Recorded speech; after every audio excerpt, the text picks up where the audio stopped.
La revista El Doctor en Casa presenta su programa El Doctor en Casa TV.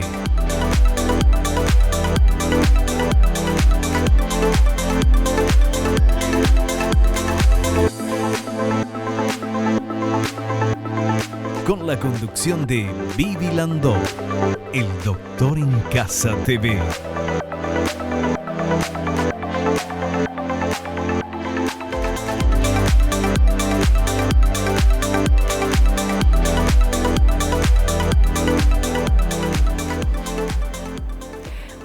Hola, ¿cómo están todos? Muy, pero muy bienvenidos. Esto es El Doctor en Casa. Hoy vamos a hablar de cuáles son las urgencias en los adultos mayores con el doctor Santiago Giral. El doctor Santiago Giral es especialista certificado en geriatría y gerontología, miembro de la Academia Latinoamericana de Medicina del Adulto Mayor, ALMA, vicepresidente de la Sociedad Paraguaya de Gerontología y Geriatría.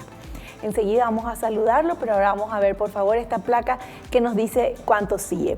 En geriatría existen urgencias clásicas como las glucémicas, la deshidratación, las infecciones agudas, la disnea aguda, las urgencias quirúrgicas, traumatológicas, neuroquirúrgicas y vasculares. Lo primero que se debe hacer frente a una urgencia es conservar la calma y luego llamar al geriatra. Bueno, y ya eso es lo que tenemos que hacer, pero vamos a hablar con el geriatra, un especialista que está con nosotros, el doctor Santiago Giral. ¿Qué tal, doc? ¿Cómo te va? Bienvenido al programa. ¿Cómo estamos? Muy bien, muchísimas gracias nuevamente por la invitación. Me siento en casa realmente, siempre es un placer estar acá. Bueno, realmente lo primero que hay que hacer ante una urgencia es lo que nos decía nuestra placa, es mantener la calma. A mí me llaman desesperado, doctor, mi mamá otra cosa, mi papá otra cosa. ¿Qué hago? Primero calma. Eso es lo primero, porque cuando uno está así sacado, no piensa, no razona y actúa en forma impulsiva, y la gran mayoría de las veces que actuamos en forma impulsiva, metemos la pata. Entonces, primero es mantener la calma. Bueno, hay que tener eso, ensayarnos mentalmente. Si pasa algo, tengo que mantener la calma, porque le pasa algo a tu papá, a tu mamá, y vos, en ese momento, ¿verdad? Sí. Y uno quiere ayudar y todo, y como dice el doctor, puede meter la pata. Pero, por ejemplo, ¿cuáles son las urgencias así más comunes que pueden suceder, doctor? Y lo más común es la caída, ¿verdad? Se cayó, urgencias del azúcar, que le sube demasiado, que le baja. Más bien que le baja es una urgencia, porque se le puede desmayar, puede estar con una sudoración fría. Urgencias respiratorias, que de repente le está faltando el aire. ¿Verdad? Esas son verdaderas urgencias. De repente se desesperan porque tiene fiebre, y la fiebre no es una urgencia, ¿verdad? No hay un peligro inminente a la vida de la persona con fiebre.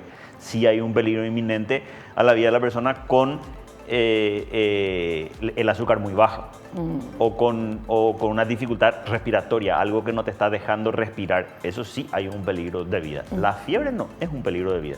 No es para dejar pasar, no estoy diciendo eso, claro. pero no se va a morir en 2 minutos o en 5 minutos por fiebre.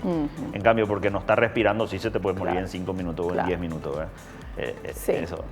Doctor, y en el caso de caídas, por ejemplo, porque muchas veces dicen, no le toques porque a lo mejor se rompió algo y vos al alzarle, pero no le puedes dejar tirado en el piso. ¿Qué se hace? En todos los casos de caída, por más leve que haya sido la caída, hay que hacer una radiografía. Sí o sí. Eso es sí o sí. En el momento de la caída tenemos que mantener la calma y tenemos que ayudar a ponerle en una posición más cómoda. Siempre tiene que ser movimientos suaves, no hay que estirarle. Por ejemplo, se cayó, se golpeó la cadera, ojalá que no, sí. O se golpeó el hombro, el brazo, no hay que estirarle del brazo. Siempre hay que tratar de moverle del tronco, ¿verdad? Hay que tratar de moverle del tronco, no de las extremidades, ¿verdad? O de repente podemos ayudarnos con una de las extremidades que no se golpeó, pero puede ser también que esté tan frágil, que tenga una osteoporosis Claro. Tan frágil, y nosotros tratando de incorporarle, tirándole de un brazo, le rompemos el brazo también, Dios ¿verdad? mío, sí. O sea, queriendo hacer un bien. Claro. Por eso tenemos que manejar siempre el tronco. Nos ayudamos por el tronco y sí, incorporarle, dejarle, no hace falta dejarle tirado, ¿verdad? Claro.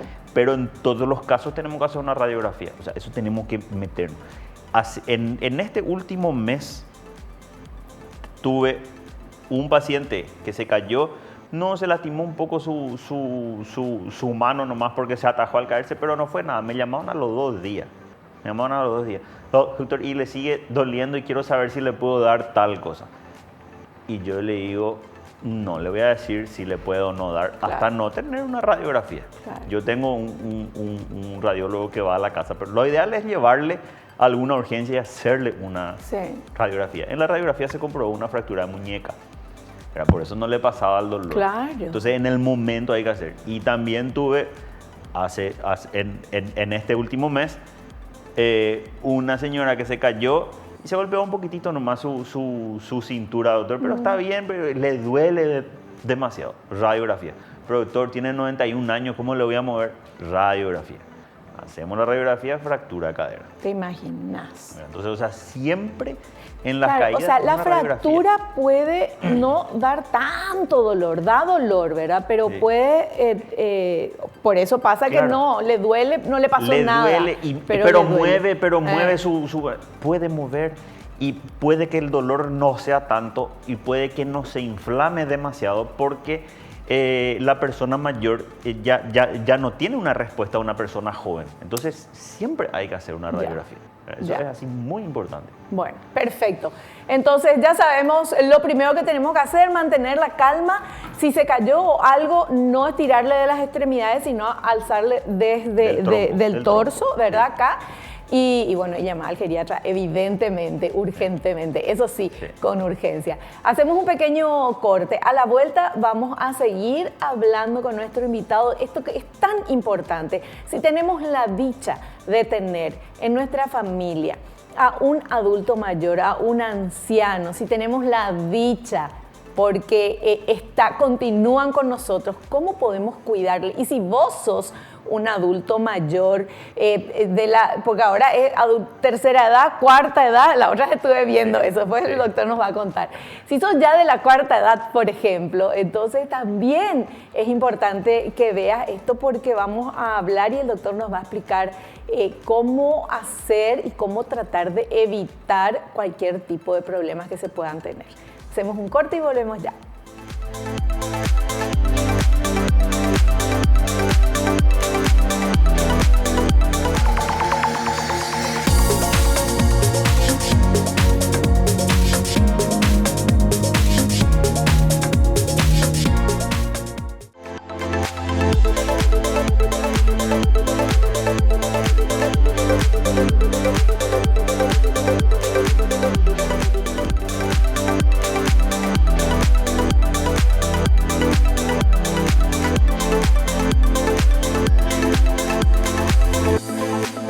Bueno, y ahora sí nos metemos de lleno en este tema que de verdad es muy interesante. ¿Cuáles son las urgencias en adultos mayores o cuáles pueden ser las urgencias en adultos mayores para aprender, como dijimos antes, si por ahí vos sos el adulto mayor o si en tu familia hay adultos mayores? Entonces, para saber, uno ve de repente acá el programa y ojalá nunca tengas ninguna de estas urgencias, pero por si ahí pasa, entonces te acordás, enseguida viene a la mente lo que viste en el doctor en casa, como lo vamos a estar explicando hoy. O sea, yo preguntando, el doctor explicando. Doctor, vamos a ver esta primera urgencia que me marcan acá, Sí. que dice urgencias glucémicas, Sí, ¿le parece? Sí, súper. Vamos a ver, por favor, el material. Urgencias glucémicas. La descompensación por hiperglucemia puede darse en personas diagnosticadas con diabetes y en quienes ignoran que la tienen. Generalmente se desencadena por el estrés. En la hipoglucemia, los síntomas clásicos pueden estar ausentes, aunque no siempre, y estos son palidez, sudoración fría, mareos, taquicardia. La mayoría de los casos se debe a la medicación.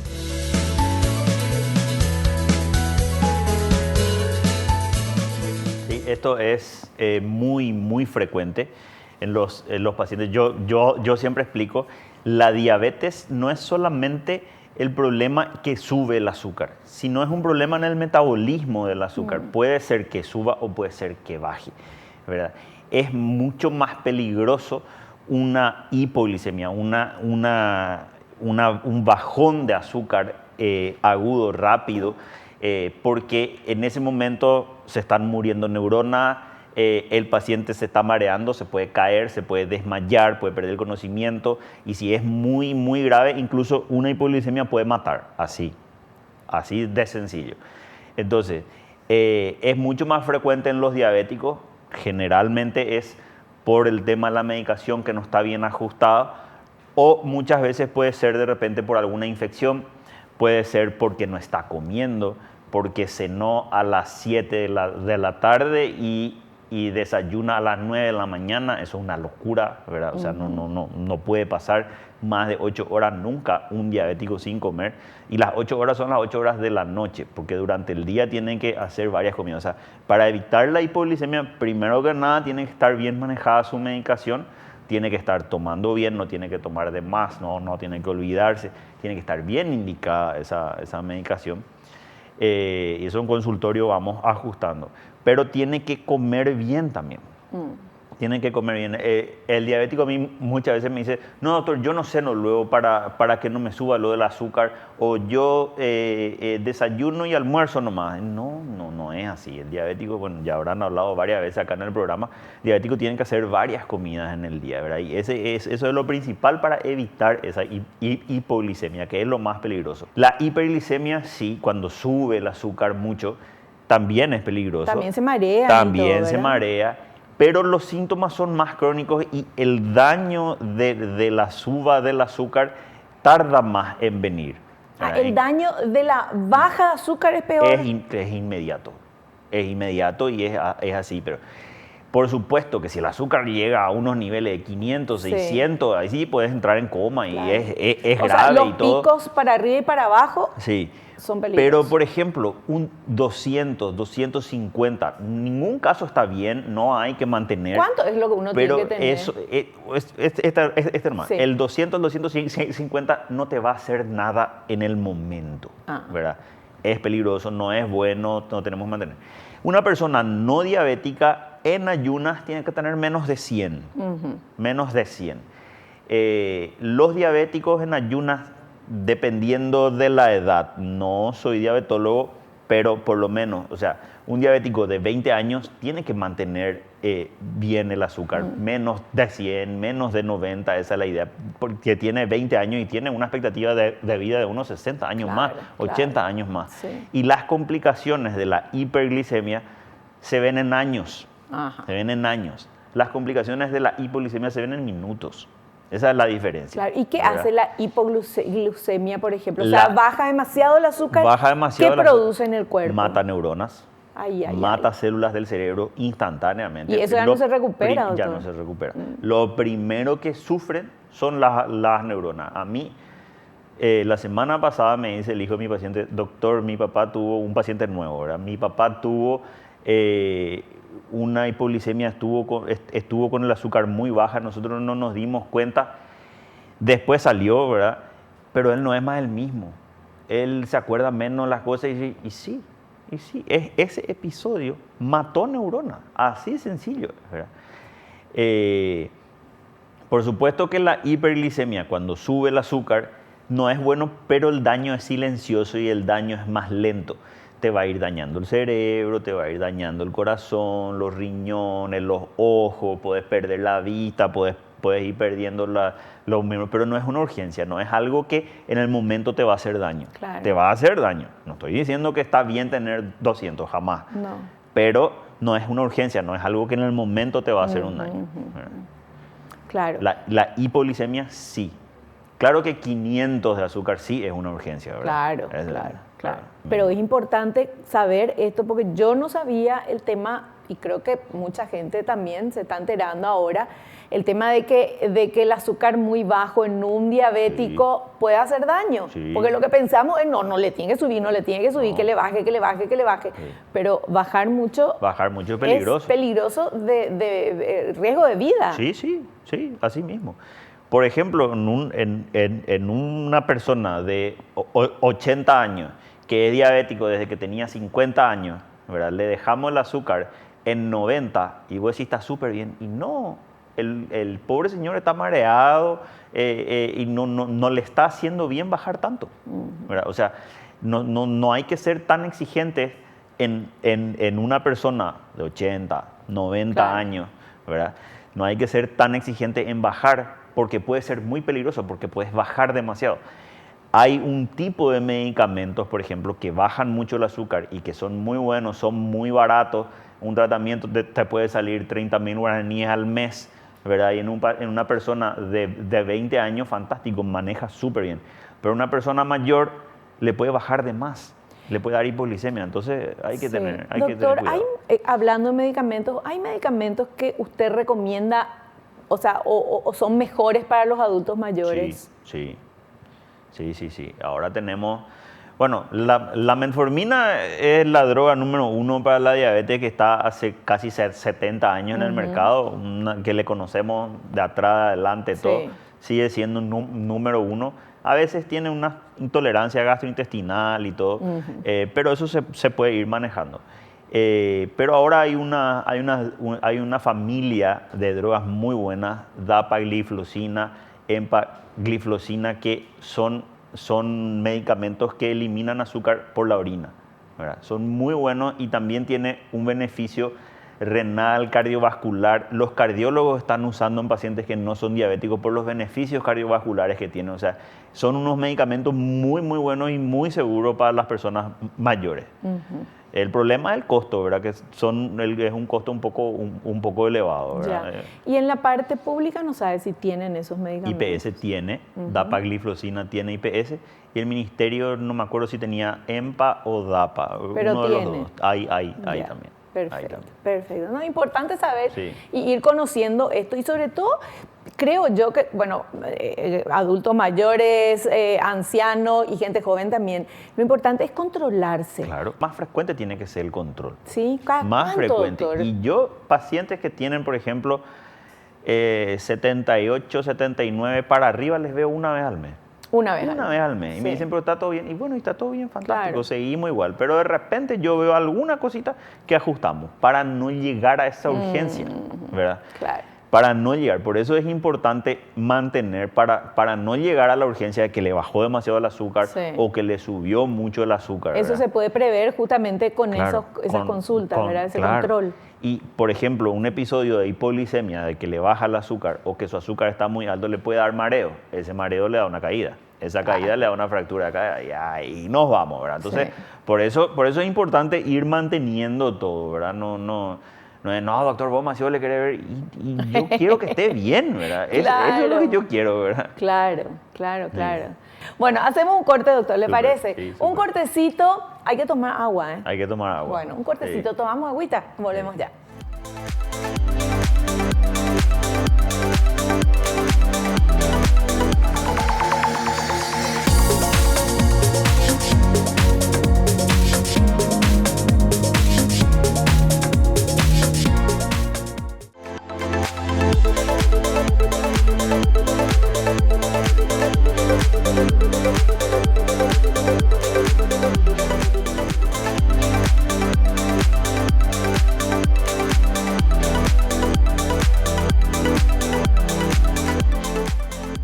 Muy bien, continuamos charlando con nuestro invitado, el doctor Santiago Giral, especialista certificado en geriatría y gerontología.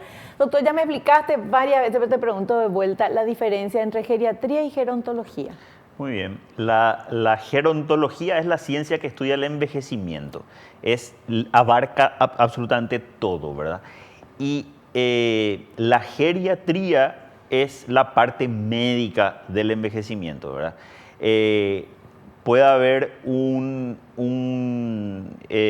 administrador que es gerontólogo y ve, o un arquitecto que es gerontólogo y ve las edificaciones y todo como para la persona mayor, para que se maneje bien.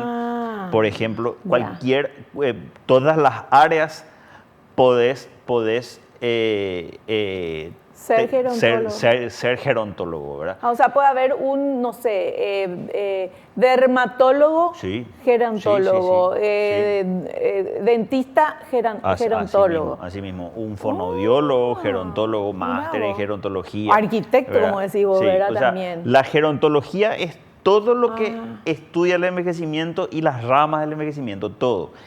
Y la geriatría, digamos, es más la parte médica del envejecimiento, ¿verdad? Un psicólogo no puede ser geriatra, ¿verdad? Pero un psicólogo puede ser gerontólogo, ¿verdad?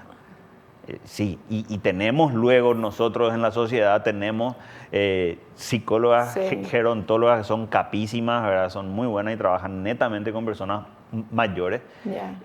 Pero los geriatras, eso sí, el geriatra sí es el médico que se especializó en la persona mayor, ¿verdad? ¿Y gerontología se estudia acá? Sí, se estudia. O sea, una persona que es arquitecto, una persona que es psicólogo, se va a estudiar gerontología se hace un máster en gerontología. Se hace un máster en gerontología. Sí, ¡qué fantástico! Sí, hay.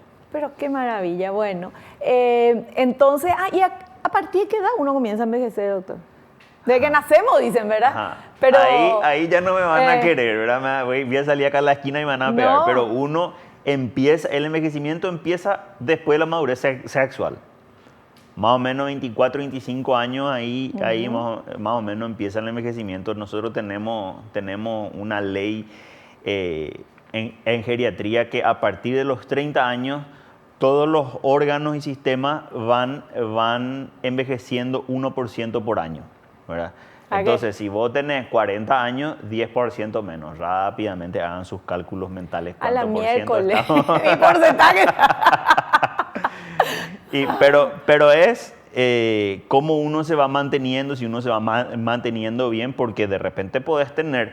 Yo he visto pacientes con 50 años, pero que tienen el organismo muy envejecido y parece como si tuvieran 80, ¿verdad? O sea, y también tenés pacientes de 80, 85 que vos decís, no, jamás va a tener 80. Claro. O sea, este tiene 60 a rentar, vos decís, y depende mucho también de cómo uno va manteniendo. Pero el envejecimiento es fisiológico y es el declive de las funciones, el declive de la fuerza, todo va involucionando, porque desde la fecundación, el momento de la fecundación, todo va evolucionando, todo se va agrandando, se va creciendo. Y el envejecimiento lo que hace es va involucionando, va perdiendo funciones, va perdiendo fuerza, así, ¿verdad? Ya, perfecto. Bueno, da tanto gusto hablar con el doctor. Vamos con nuestras urgencias. Esta es la segunda que vamos a hablar y es la deshidratación. Si podemos ver, por favor. Deshidratación. Hay que sospechar de deshidratación si hay alteración del estado de conciencia, somnolencia, disminución de la cantidad de orina, mareos, malestar, alteraciones del comportamiento. Se debe controlar a quienes tengan fiebre, trastornos digestivos, dietas sin sal, tratamientos con diuréticos, encamados, sobre todo en periodos de calor intenso. La deshidratación aumenta el riesgo de caídas y fracturas, isquemia o trombosis, ACV, formación de escaras y trastornos neuropsiquiátricos.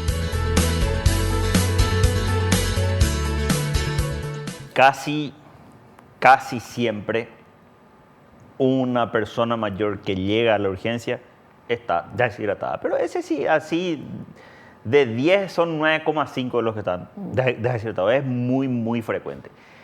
Y la deshidratación es tan sencilla, no digo fácil, digo tan sencilla de combatir. Con agua. Acá. Pero no dije fácil, porque la persona mayor no tiene sed. y no quieren tomar agua o no están pudiendo tragar, entonces es tarea nuestra de los hijos, de los familiares, de la persona que le cuida, de insistirle que tome agua. Si una persona de 80 años dice tengo sed, está deshidratada. Así eso ya es una urgencia. Firmo, está deshidratada. Entonces a veces tenemos que rehidratarle, ¿verdad? Realmente una deshidratación, tenemos deshidratación leve, severa, moderada y severa, ¿verdad? Las deshidrataciones leve, fantástico, con líquido vía oral. La moderada también podría ser con líquido vía oral, pero ya tiene que ser con electrolitos. Estas bebidas deportivas, las que toman los deportistas, sí. Están los sueros orales de rehidratación, también pueden ser cualquiera de ellos. Lo importante es reponer agua y electrolitos. Y cómo yo me doy cuenta que está deshidratado: en la piel, los ojos hundidos, está más decaído. Esas son así primero. Y de repente te dice, ¿y vos quién sos? ¿Cómo que yo soy tu hijo mayor? Llévame a mi casa. Una persona que hasta ayer era 100% lúcida, ¿verdad? Y ese es el síntoma de que se deshidrató, por ejemplo, claro. ¿Verdad? O de que tiene una infección y la infección le deshidrató más, ¿verdad? ¿Qué cantidad de agua? Porque viste que siempre dicen que hay que tomar 2 litros y medio mínimo, más en nuestro país que hace tanto calor. Y depende si vos haces ejercicio, si te moves más otra vez. El adulto mayor, el adulto mayor, el que está más quietito, ¿cuánto tiene que tomar, doctor? Y ese con más razón tiene que tomar los 2 litros, sí. Hay que tener de repente un poco de cuidado si el paciente es renal o tiene una insuficiencia cardíaca, entonces ahí se limita a más o menos 1,5 litros, 1,800, no más que eso de líquido en el día. Pero en esos casos. En general tienen que tomar los 2 litros de agua al día. Es importante tomar esa cantidad de líquido para evitar la deshidratación. Voy a tirar unos datos. Sí. Nosotros respirando normalmente perdemos medio litro de agua por día. Medio litro con la respiración. Si hace calor, eso aumenta.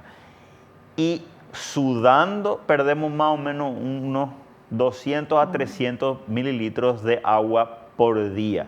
Entonces vos respirando y sudando, o sea, viviendo, estás perdiendo 700 a 800 litros mililitros de agua. Y ¿verdad? Hablando, doctor. Y hablando. Nosotros las charlatanas tenemos que tomar mucha agua porque hablamos mucho. Yo por eso tomo mucha agua. Y cuando hace calor es peor. No estoy contabilizando todavía la orina. Orinamos aproximadamente 1,5 litros por día. Si tomas más agua, orinas más, pero va más o menos por ahí, ¿verdad? Con las heces también se pierde el líquido. Claro. Entonces nosotros, para reponer lo que sacamos, nomás tenemos que tomar por lo menos 2 litros de agua. Doctor, le quiero consultar algo. En la orina, cuando dicen que cuando la orina es muy amarilla, así muy intenso, quiere decir que falta agua, ¿verdad? Falta líquido en el organismo. Entonces, que uno puede saber si está hidratado porque el pipí te sale casi transparente, ¿verdad? Penitas, un amarillito. En el adulto mayor es lo mismo. Es la misma cosa. Ajá. Y ese es un análisis gratis. Claro. ¿Verdad? Es un análisis gratis. Vos estás mirando el pipí, vos estás mirando la orina y ves está muy amarillo. Y tiene también olor más fuerte, ¿verdad? No, se deshidrató. Urgente agua. Agua. Perfecto. Cuando está muy clarito también, cuando es así prácticamente color agua, también ya no está bien. Se fue un poquitito más de líquido de lo normal, pero casi nunca eso es un problema, ¿verdad? O sea, no es mucho más problema la deshidratación. Claro. Sí. Perfecto. Bueno, vamos con otro tema porque hay varios que queremos aprender hoy. Este se llama infecciones agudas. A ver, por favor. Infecciones agudas. La fiebre nos orienta, pero hay casos donde hay infecciones sin fiebre. Muchas veces, lo que nos alerta es alguna alteración súbita en el estado de ánimo o de conciencia, el decaimiento, la pérdida del apetito, las caídas. Las infecciones más frecuentes son las respiratorias, las urinarias, de la piel y abdominales.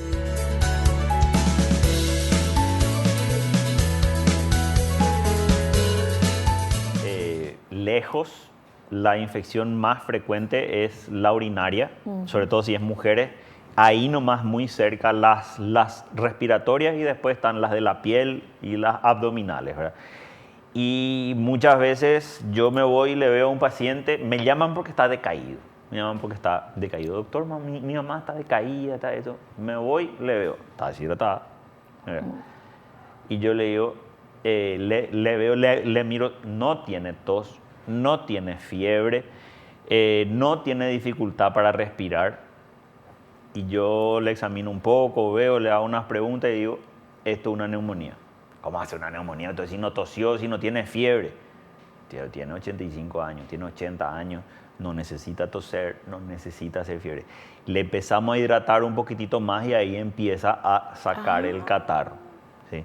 O sea, una infección urinaria en una chica de 30 años, te va a decir, doctor, me arde cuando orino, tengo fiebre, si ya se complicó, ya es con fiebre. Tengo esos síntomas de que orino un poquitito y después a los 5 minutos tengo otra vez ganas.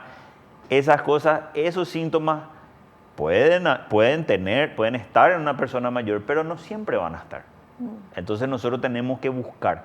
Y el síntoma de la infección, pero tiene que haber algún síntoma, no es que hacemos un análisis y encontramos y ya, no. Tiene que haber algún síntoma. El síntoma puede ser el decaimiento, puede ser que come menos, puede ser que habla menos, puede ser que está desorientado.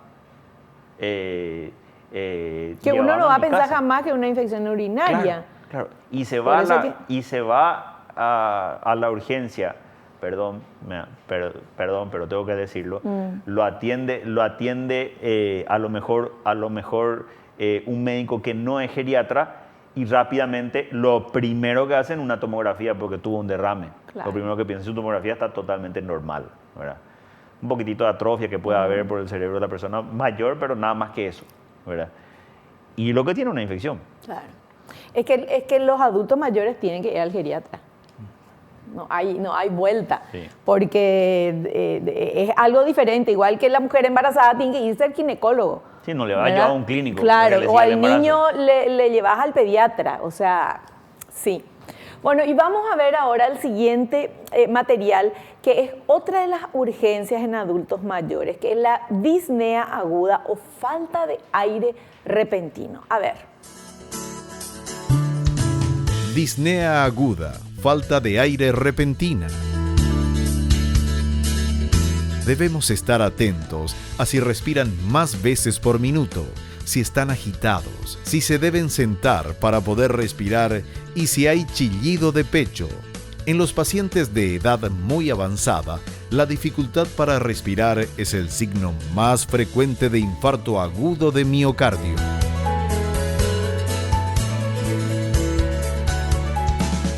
Así mismo es. Siempre tenemos que atender esa dificultad respiratoria, ese yuku-a que nos dice nuestra gente.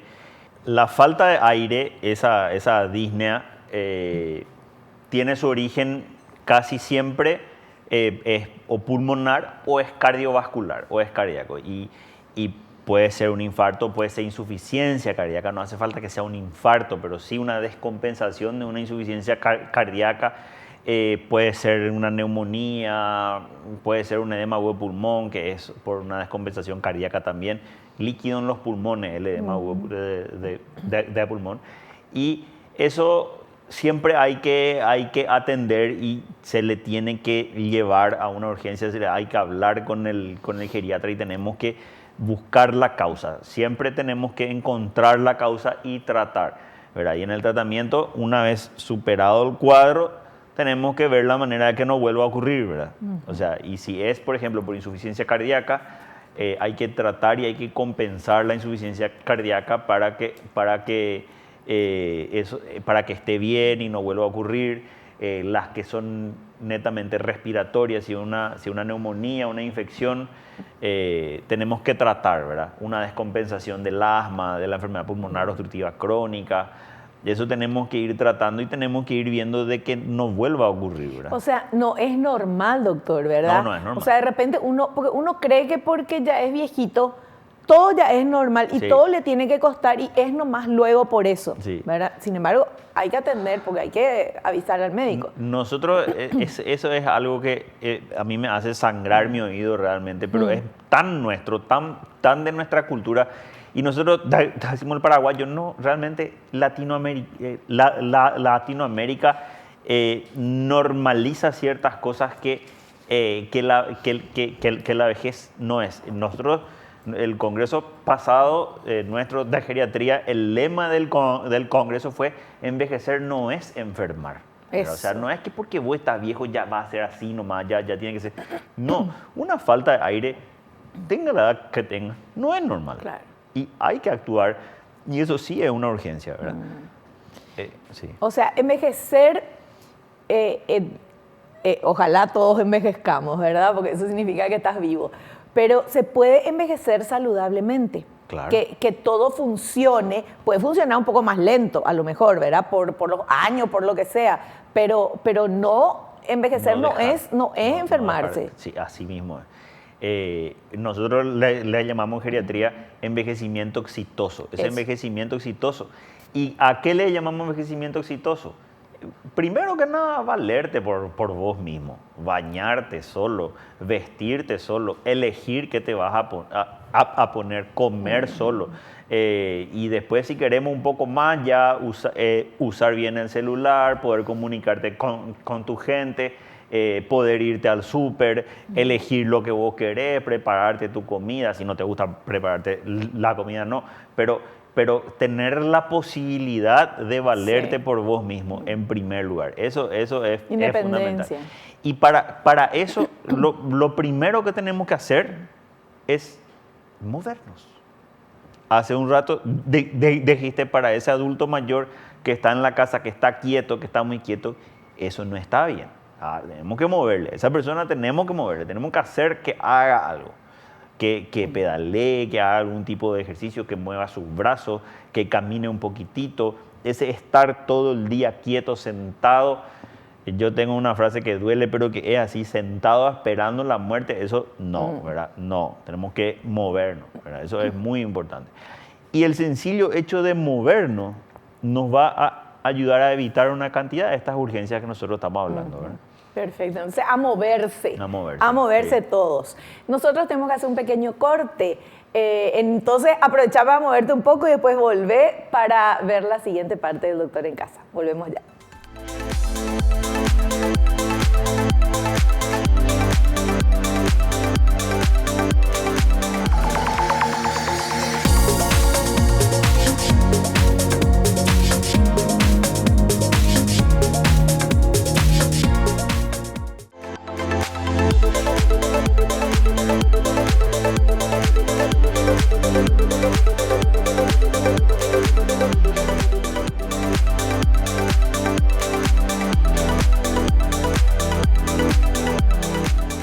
Muy bien, continuamos con nuestro invitado, el doctor Santiago Giral. Él es especialista certificado en geriatría y gerontología, miembro de la Academia Latinoamericana de Medicina del Adulto Mayor, ALMA, vicepresidente de la Sociedad Paraguaya de Gerontología y Geriatría. Está hablándonos de las urgencias en adultos mayores y obviamente qué hacer, ¿verdad? Y cómo evitar este tipo de urgencias.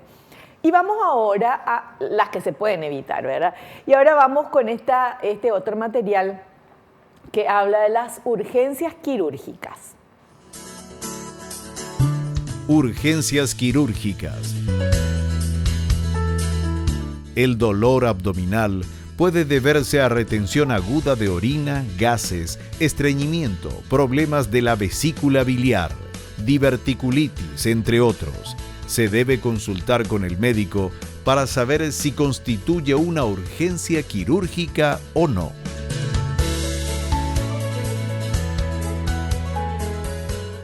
Muy bien. Muchas veces los dolores abdominales en las personas mayores no son así tan fuertes, tan agudos y no lucen muy mal, no luce grave. Una persona de 20 años que está con apendicitis no se va a mover del dolor. Nosotros podemos tener una persona de 80 años, de 70 años, que está con una apendicitis aguda y se está moviendo y te dice me duele y tengo un poco de mal de estómago y ahí, o sea, no es tan, y no está tan mal. Y después eso va progresando y ya se complica en peritonitis y ya se va, ¿verdad? Doctor, el adulto mayor siente menos. Siente. No, puede ser que sienta un poco menos, pero es que la respuesta inflamatoria no es la misma. No está inflamando tanto una apendicitis de una persona de 85 años que una apendicitis de una persona de 20. Esa apendicitis de una persona de 20 está explotando en inflamación, ¿verdad? Y está enviando señal. En cambio, el de una persona de 80 años no es tan así, ¿verdad? No es tan florido el caso. Claro, pero es apendicitis. Pero es apendicitis y es una urgencia, ¿verdad? No es operar en media hora, pero sí llegar, estabilizar, certificar de que es una apendicitis, hay que hacer una ecografía, hay que hacer un análisis de sangre. Cuando hay alguna molestia abdominal que puede ser leve, puede ser, todos sabemos cuándo es así, de repente por algo que comiste o no, ¿verdad? Y que pasa y no vuelve, ¿verdad? Bueno, eso no era la urgencia. Estamos hablando de una molestia un poquitito más de lo normal, que no va pasando, que la persona está más decaída, todo. O un dolor franco, ¿verdad? Claro, o sea, porque también una persona de 90 años te puede tener un dolor bien importante, ¿verdad? Entonces, esos casos son quirúrgicos y lo primero que tenemos que hacer es identificar de dónde viene. Algunas veces un infarto agudo de miocardio, o sea, una muerte de una parte del corazón te puede dar un dolor de panza, un dolor de estómago, puede dar también. Cuando el infarto es en la parte de abajo del corazón, cara inferior se llama, ¿verdad? Cuando eso te puede dar así como una gastritis uno cree que, o algo. Que tenés algo en el estómago y está infartando. Así mismo. Entonces, y más todavía en una persona mayor. Los síntomas se enmascaran en una persona mayor, no es lo mismo, ¿verdad? Entonces, siempre hay que ver, tenemos que hacerle una ecografía y tenemos que ver qué es dónde está, ¿verdad? Muchas veces el apendicitis claramente siempre es abajo a la derecha, ¿verdad? Pero de repente puede haber un dolor en el estómago, ¿verdad? Eso se llama dolor referido, que duele en otro lado de donde se originó el problema. Entonces siempre hay que ver, primero que nada el médico tiene que hacerle un buen examen físico, ¿verdad? Tener que mirarle, tener que tocarle, tener que escucharle, ¿verdad? Tener que ver en dónde salta cuando le metes la mano, ¿verdad? O sea, ese tipo de cosas primero. Tenés que establecer qué es. De repente una diverticulitis, la diverticulitis puede ser que sea algo quirúrgico, una urgencia, o puede ser que vaya pasando con medicamentos, puede ser una pancreatitis, ¿verdad? Todas esas cosas, puede ser una colecistitis, puede ser algo de la vesícula, ¿verdad? Claro, el tema es que eso ya es el médico el que va a definir qué es, pero nosotros lo que tenemos que hacer es llevarle a que le vea un médico. Sí. Y si es un adulto mayor que vive solo, entonces él mismo tiene que llamar a alguien que le lleve o irse si puede por cualquier, es de verdad, doctor, ¿verdad? Por cualquier cosa que no funciona bien o que le duele un poco, hay que ir a ver, porque a lo mejor puede ser gases, pero puede ser que tenga una flor de apendicitis también ahí. Sí. El mensaje de esto es que no tenemos que dejar pasar y no tenemos que decir así más por su edad. Ese es el mensaje. O sea, ese es el mensaje. Tenemos que hacerle ver.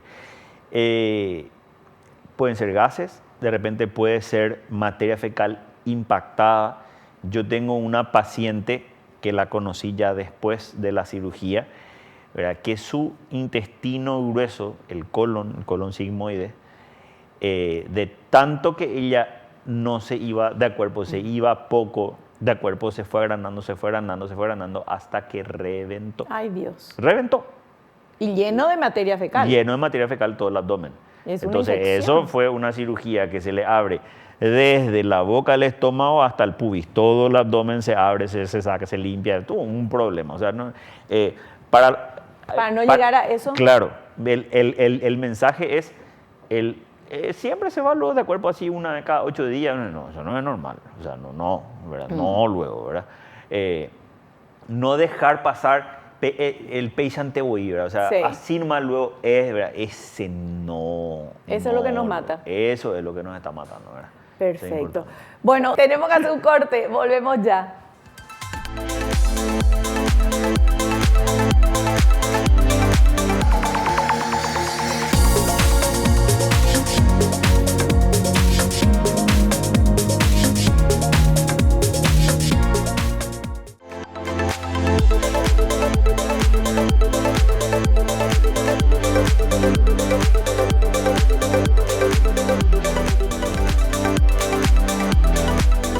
Parte final de nuestro programa, pero nos queda todavía una urgencia. Vamos con ese material, por favor. Urgencias traumatológicas. El diagnóstico es sencillo cuando el paciente presenta dolor y no puede mover un miembro o una articulación luego de una caída.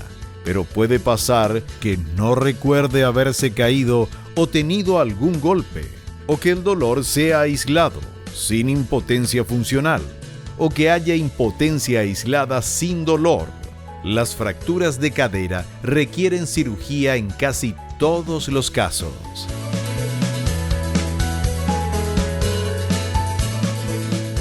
Sí, es muy importante.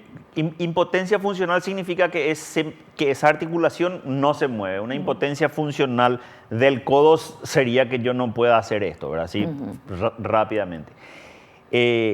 Eso de las fracturas de cadera es importante. Doctor, mi mamá tiene 91 años, ¿le vamos a operar de su cadera? Le vamos a operar de su cadera. Le vamos a operar, porque si no, esa persona va a tener dolor toda su vida, tiene riesgo de trombosis, sin importar la edad que tenga, lo que sí nos importa es su estado previo, ¿verdad? Cómo está.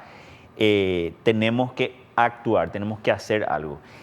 Y muchas veces están tan frágiles que no hace falta que sea una caída para que se produzca una fractura, ¿verdad?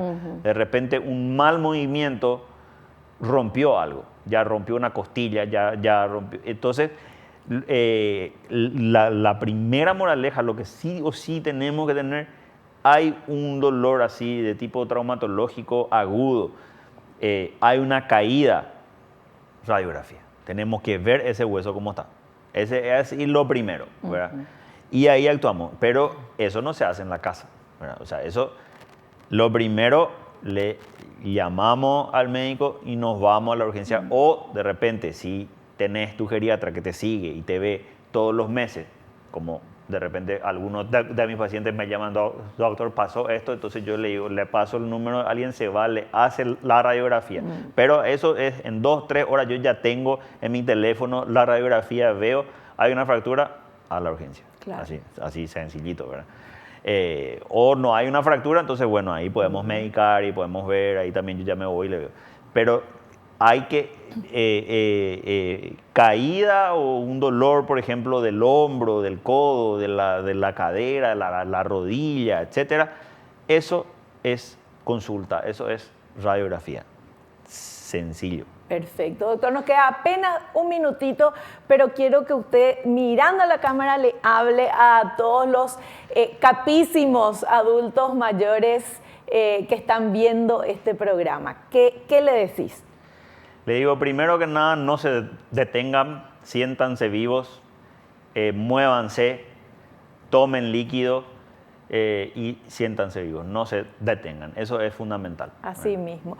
Como le preguntaban a Clint Eastwood, usted leyó eso, ¿verdad? Le dejo al viejo afuera. Sí. No le dejo entrar al viejo. Así. No le dejo. Clint Eastwood, el famoso actor ya que tiene, no sé, 90 años 92, y sigue trabajando, sigue haciendo películas, se mueve, está dentro de lo que es toda la edad, está súper bien. Y le preguntaban, ¿cómo hacía? Digo, no le dejo entrar al viejo. Sí, así mismo. O sea, es genial. Bueno, no le dejemos entrar al viejo nunca. Doc, gracias por tu presencia y te esperamos en un próximo programa. Sí, por supuestísimo. Muchas gracias. Genial. Nos despedimos, nos encontramos, si Dios así lo permite, en el próximo programa. Y te digo esto porque es cierto, naciste para ser feliz, no te conformes con menos. Chao, chao.